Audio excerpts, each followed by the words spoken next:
Boquichicos, Peru, November 1997. Attracted by the lamplight that seeped through the louvers, a mammoth moth beat against the shutters like a storm.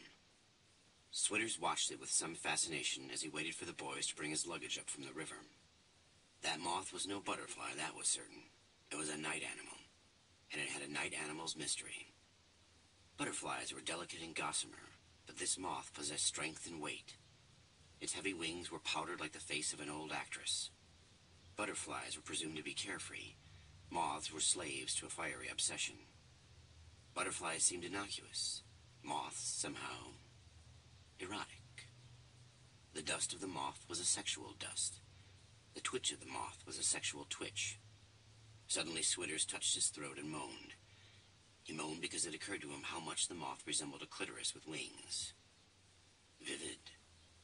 There were grunts on the path behind him, and Inti emerged from the forest bearing somewhat apprehensively Switters' crocodile-skin valise. In a moment, the other two boys appeared with the rest of his gear. It was time to review accommodations in the Hotel Boquichicos. He dreaded what he might find behind its shuttered windows, its double-screened doors, but he motioned for the boys to follow him in. "Let's go, this insect." He nodded at the great moth that, fan though it might, was unable to stir the steaming green broth that in the Amazon often substitutes for air. "This insect is making me feel..."